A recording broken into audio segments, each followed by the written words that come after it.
አድማጮቻችን እንደምናመሻችሁ በዛሬ መሰናዷችን ስለ አነጋጋሪው አዋጅ አስተያየት የሰጠችው ጠበቃ ሐሰተኛ መረጃ በማሰራጨት ተከሰሰች።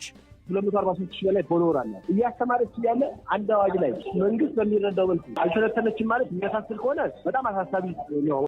የዛላምበሳ ድንበር መከፈት የፈጠረው ስሜት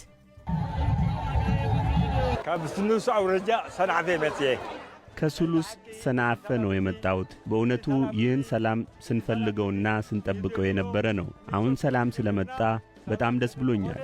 እነዚህንና ሌሎችም ዘገባዎች ይዘናል። ለቀጣይ 20 ደቂቃዎች አብራችሁን ቆዩ።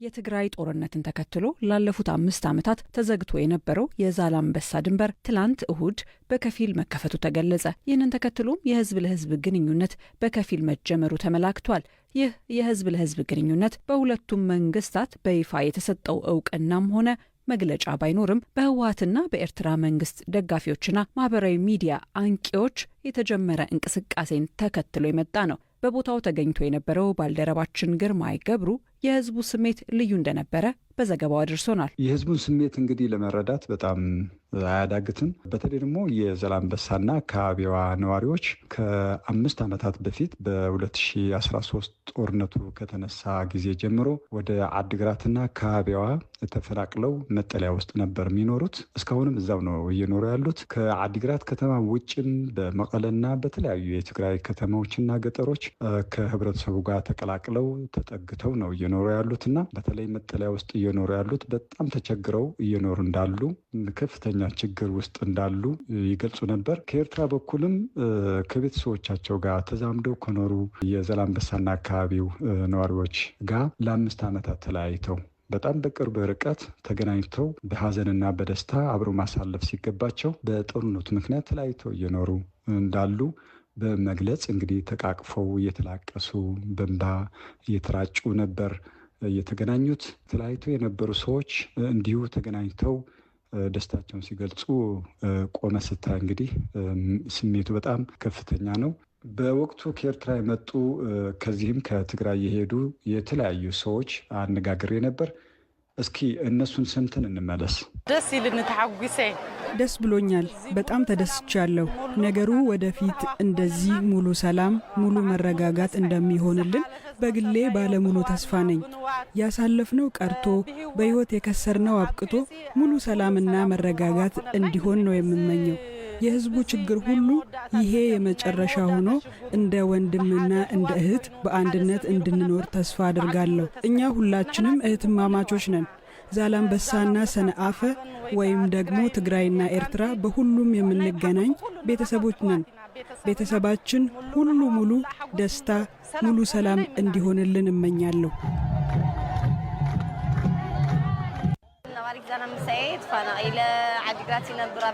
የዛላምበሳ ነዋሪ ነኝ። ነገር ግን ተፈናቅዬ አሁን በአዲግራት ነው የምኖረው። አሁን ደስ ብሎኛል። ዛላምበሳ መጥቻለሁ። ደስታው ሙሉ እንዲሆን እመኛለሁ። ልጅና ወላጅ ተቀላቅለው ማየት እመኛለሁ። ወደ ቤቴ ተመልሼ በቀዬ እንዲኖር ፈልጋለሁ። በአዲግራት 5 እና 6 ልጆች ይዤ ላለፉት 5 ዓመታት በጣም ዘግናኝ በሆነ ሁኔታ ነው የቆየሁት። አሁን በመኖሪያ የሰርቼ መኖር ፈልጋለሁ።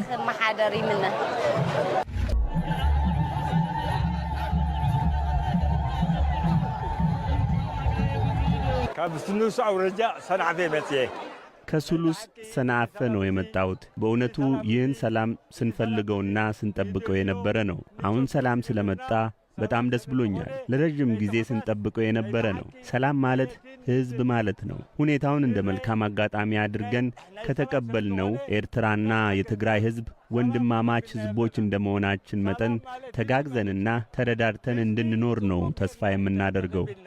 ድልዋት ሆይና ከዓ ክንቀበላለና። እንግዲህ ግርማይ፣ ይሄ የህዝብ ለህዝብ ግንኙነት የሁለቱ ሀገሮች መንግስታት በይፋ ያልባረኩት ስለሆነ በተለይ አሁን ባለው የፖለቲካ አውድ ምን ያህል ዘላቂ ይሆናል የሚል ጥያቄ የሚያነሳሉ እና ይህንን በተመለከተ ህዝቡ ምን ይላል? ያነጋገርካቸው ሰዎች ያሉ ነገር ምንድን ነው? አሁን እንግዲህ ስለ ዘላቂነቱ በሚመለከት ህዝቡም ደጋግሞ ሲል የነበረው ይሄ ነው። አሁን የተጀመረው የሰላም ግንኙነት በጣም ጥሩ ነው። እንግዲህ ሰላም ሆኖ ተገናኝተናል። ግን ቀጣይ መሆን መቻል አለበት። አዲግራት ከዛላምበሳ ተወክለው የመጡ መድረክ ላይም ሲናገሩ የነበሩት የአገር ሽማግሌዎች፣ የሃይማኖት መሪዎች ይህንን ሰላም ማስቀጠል መቻል አለብን። ካሁን በፊትም በእርቀ ሰላሙ ምክንያት ህዝቡ ተቀላቅሎ ነበር። በመሪዎች ምክንያት ዳግም ወደ ጦርነት ገብተን ተለያይተናል። ስለዚህ አሁንም ይህንን ሰላም ዘላቂ መሆን መቻል አለበት። ዘላቂ እንዲሆን ደግሞ እኛ ህዝቦች ተደጋግፈን ህብረተሰቡ ይህንን የሰላም ምኞትን ማሳካት መቻል አለበት። እንደገና ደግሞ ህዝቡ ተቃቅፎ ያንን የሰላም ሁኔታውን ካስቀጠለ መሪዎቹን ደግሞ መንግስታትን ማስገደድ እንችላለን ሲል ነበር። ስለዚህ ከተወካዮቹ ሲደመጥ የነበረው ዘላቂ መሆን መቻል አለበት የሚል ነው ደጋግመው ሲናገሩ የነበሩት። አሁን መጀመሩ በጣም ጥሩ ነው። ህብረተሰቡ ወደ ቀየው መግባት መቻል አለበት። መገናኘት አለብን። ቀጣይ የንግድና ሌላው ግንኙነቱም እንዲሁ ቀስ እያለ ይመጣል። ግን ይብቃን። ካሁን በኋላ ጦርነትና መለያየት ይብቃን። ተምረናል። ካሁን በኋላ ያንን ስህተት መደገም መቻል የለበትም። መሪዎችም ያንን እንዲደግሙ እድል መስጠት የለብንም የሚል ነበር መድረኩ ላይ ሲቀርብ የነበረው።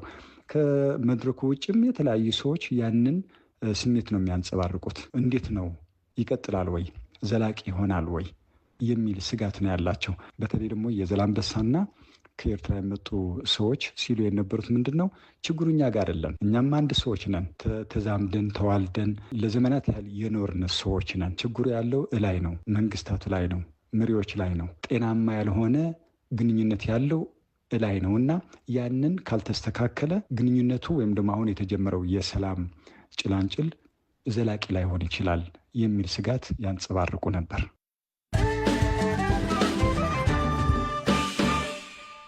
ባለፈው ሳምንት በቁጥጥር ስር ያዋለችው የህግ ባለሙያ ሰብለ አሰፋ ሐሰተኛ መረጃ በማሰራጨት እንደተከሰሰች ጠበቃዋ ለቢቢሲ ተናገሩ። የህግ ባለሙያዋ በወንጀል የተገኘን ንብረት ህጋዊ ማስመሰልና ሽብርተኝነትን በገንዘብ መደገፍን ለመቆጣጠር በጸደቀው ማሻሻያ አዋጅ ዙሪያ በማህበራዊ ትስስር ገጽ ላይ አስተያየት መስጠቷን ተከትሎ ነበር ባለፈው ሳምንት ሐሙስ ሰኔ 12 ቀን 2017 ዓ.ም በቁጥጥር ስር ያዋለችው። አርብ ሰኔ 13 ልደታ ፍርድ ቤት 11ኛ መደበኛ ችሎት የቀረበችው የህግ ባለሙያዋ ሰብለ የዋስትና መብቷ ተከብሮ በ30 ሺህ ብር ዋስ በማግስቱ ቅዳሜ ከእስር ተፈታለች። በማሻሻያው መሰረት በሽፋን ስር ምርመራ የሚያከናውኑ መርማሪዎች ከአቅማቸው በላይ ሆኖ ከግድያ ወንጀል በስተቀር በሚፈጽሟቸው ወንጀሎች እንደማይከሰሱ መደንገጉን ተከትሎ መነጋገሪያ ሆኗል። ጠበቃዋ በመቶ ሺዎች ተከታይ ባላቸውና በስሟ በተከፈቱ የቲክቶክና የፌስቡክ ገጾቿ ላይ ስለ ድንጋጌው አስተያየቶቿን ሰጥታለች። ይህን ተከትሎ ሐሙስ ሰኔ 12 ከቀኑ 7 ሰዓት አካባቢ በፖሊስ እንፈልግሻለን ተብላ ሜክሲኮ በሚገኘው የፌዴራል ፖሊስ ወንጀል ምርመራ ቢሮ መታሰሯን ጠበቃዋ አቶ አንዱዓለም በእውቀቱ ለባልደረባችን ካሳዬ ዳምጤ ተናግረዋል። ኦልሬዲ አሁን ከተጠርጣሪነት ወጣ ክስ ተመስርቶባት በተመለከተ ዓርብ ዕለት እኔና ባለቤቷ አብረን ቀርበን ክሱ ደርሶናል። ክሱን በተመለከተ እዛው ችሎት ውስጥ የተሰጠው ሐሙስ ተያዘች። ሐሙስና በዓርብ መሀል ክስ ተዘጋጅቶ አልቆ ነው። በአንድ ብዙ ጊዜ የተለመደ አይደለም። እንደ ህግ ባለሙያ ላይክ ኔጌቲቭ ነው ማለት አይደለም። መፍጠኑ ጥሩ ነው። ፈጥኖ ደርሶላታል። ወዲያው በ1185 ሐሰተኛ መረጃ በሚለው ከሰዋት ችሎት ላይ ክሱ እንዲደርሰን ተደርጓል። በኋላ እሱን አይተን መዘጋጀት ስላለብን ቀጠሮ ይሰጠን ብለን ፍርዶችን አመለከትን። የተከሳሹን አቋያየት በተመለከተ ዋስትና ሊያስከለክል ስላሉ አንቀጹ የተጠቀሰባት ዋስትና እንድትሰጣት ጠይቀን ዋስትና ተፈቅዶላታል። በ30 ሺህ ብር ዋስ እንድትወጣ ልደታ ፍርድ ቤት 11ኛ ችሎት ወስኖላታል ማለት ነው። ቀጣይ ቀጠሮ ሐምሌ 4 መልሱን ተዘጋጅተንበት እንድንቀርብ ማለት እሱን ተቀብለናል። የክሱ ዝርዝር ላይ ያነበብኩት ምናልባት ትክክለኛ መረጃም ላይሆን ይችላል። በእርግጥ ተከሳሿ በሰጠችው ቃል ወንጀሉን መፈጸሟን አምናለች የሚል ነገር አይቻለሁ። ስለዚህ ብትነግረኝ። ወንጀሉን መፈጸሟን አምና ሳይሆን በ27 መሰረት ለፖሊስ የሚሰጥ ቃል አለ። ለ27 ፖሊስ የሚሰጥ ቃል ያው ምንም ጠበቃ ብትሆንም ፖሊስ ጣቢያ ያለች የሰጠችው ቃል አጠቃላይ እነሱ ካሉት ሀሳብ አንጻር ነው እንጂ ክሱን አልተቀበልንም። መልስ የምንሰጠው ሐምሌ 4 ነው። ጥፋተኛ ነኝ ብላ አታምንም እና በ27 የሚሰጥ ቃል በተለምዶ በፖሊስ ጫና ስለሆነች ፖሊስ ጣቢያ ውስጥ ሆነች መርማሪ ቃል ሰጥቶ ጥፋተኛ ነኝ ሲባል በተለምዶ እንደዚህ ይሰጣል። ግን ሳይኮሎጂካል ጫና ውስጥ ሆኖ የተሰጠ ቃል ስለሆነ እኔ እንደሷ ባለሙያ ጠበቃ ተብለ ጥፋተኛ ነኝ ብላለች ብዬ አሉ እና እሱንም ቢሆን የምንቀበለው አይደለም ማለት ነው። በዚህ ጉዳይ ጥፋተኛ አይደለችም። የራሷን ኦፒኒየን የፈለገችው አዋጅ ላይ በመሰላት ጊዜ መስጠት ትችላለች። አንድ ሰው የሙያ ትንታኔ በተሰጠበት ጉዳይ ላይ ሊጠየቅ አይገባም። አዋጁ ላይ ማለት 185 አለ። ያንን ጠቅሰን በፍርድ ቤት ቀርበን ጥፋተኛ አይደለችም እንደምትባል። ስለዚህ የእናንተ ክርክር በዋነኛነት ሀሳብን በነጻነት የመግለጽ መብቷን ተጠቅማ ነው አስተያየቱን የሰጠችው ነው። አዋጅን በነጻነት የመግለጽ መብቷንና እንደገና አዋጁ ላይ ራሱ አንድ አስተያየት የጥላቻና ያሰኘ ንግግር ተብሎ የማይወሰደው ይላል።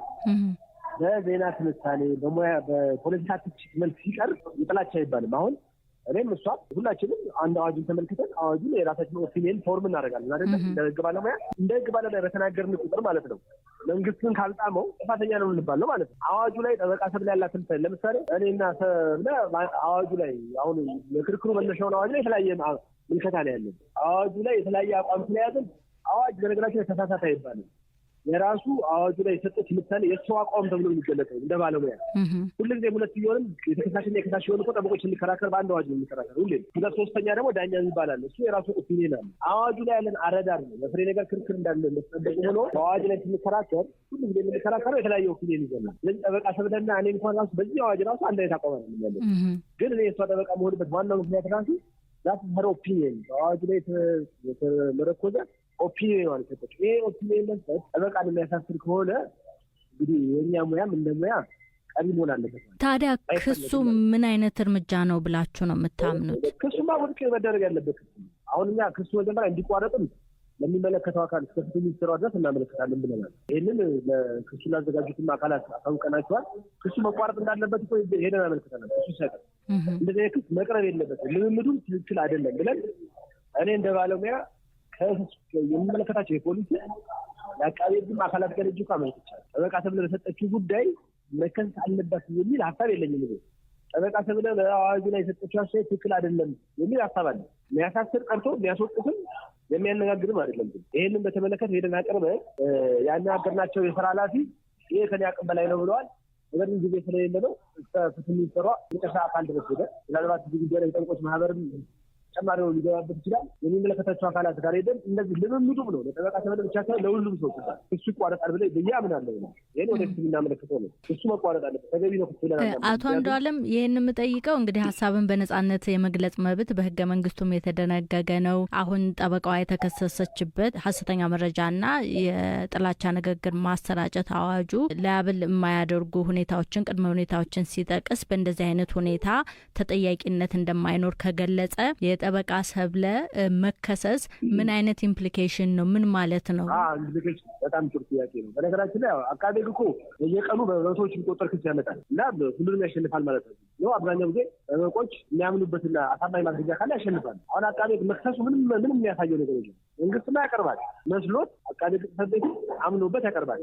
ያ የአቃቤ ሕግ ስራ ነው። ያ አቃቤ ሕግ አቀረበ ማለት ግን ጠበቃ ሰብለ ጥፋተኛ ነች፣ ጠበቃ ሰብለ ጥፋተኛ ነች ተብሎ የሚወሰነው የሚያዘው ፍርድ ቤት ሲወስን አይደለም። ፍርድ ቤት ከመጨረሻው ድረስ ሄደን የመጨረሻው ልጅ ፍርድ ቤት ሲወስድ አገሪቷ ባሉ ፍርድ ቤቶች በሙሉ ይህ ጉዳይ ሲረጋገጥ በቃ ያን ጊዜ ጥፋተኛ ባለው ቻናል ደን እንወስዳለን። ትንታኔ ነው የምትሰራው። ትንታኔ ላይ ሰው ተሳሳተ ተብሎ ጥላቻ ተብሎ አይከሰስም። ኢንቴንሽኑ መታየት እኮ አለበት። አንደኛ ይሄንን በየቀኑ የምታደርገው ነገር ነው። በጣም ብዙ 243 ሺህ በላይ ፎሎወር አላት። እያስተማረች እያለ አንድ አዋጅ ላይ እነሱ መንግስት በሚረዳው መልኩ አልተነተነችም ማለት የሚያሳስር ከሆነ በጣም አሳሳቢ ነው። ኢምፕሊኬሽኑ ምንድነው ላልሽኝ ነው። ይሄ በጣም መጥፎ ትሬንድም ስለሆነ ነው። እኔም አይደለም ሌሎች ጠበቆች በዚህ ጉዳይ ላይ ከኛ ጋር ጆይን አድርገው ለመከራከር ፍላጎት እያሳዩ ነው አሁን ባለበት ሁኔታ እና ክሱ ይቋረጣል ብዬ አስባለሁ። ሶፋር አሁን ባለበት ሁኔታ አለበለዚያ ደግሞ ህግ በተፈቀደና አግባብ ተከራክረን የምናሸንፍ ነው። ክሱ ባይቋረጥና ተከሳሿ ጥፋተኛ ብትባል ምን ያህል ጊዜ የሚያሳስር ወንጀል ነው የሚያስቀጣው? ቅጣት ጉዳዩን ተናገረች በ30 ደቂቃ ውስጥ ነው ትፈልጋለች ያስተላልፍና ስለዚህ ጉዳት ደርሷል በሚል ከሆነ 5000 ፎሎወር በላይ ላለን ከሆነ ከ3 ዓመት ድረስ የሚያስቀጣ ነው። 100,000 ብር ያስቀጣል።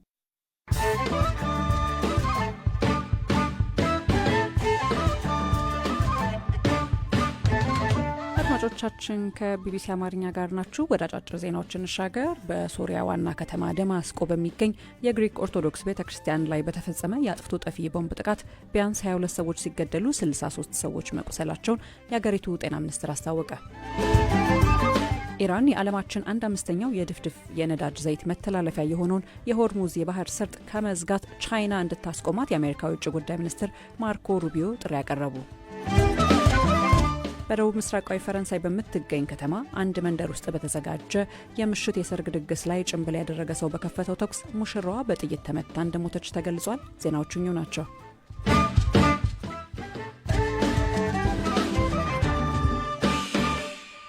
የመጨረሻው ዘገባችን ከዕለት ወደ ዕለት እየተባባሰ የመጣውን የአሜሪካና ኢራን ውጊያ እንደሚከተለው ያስቃኘናል።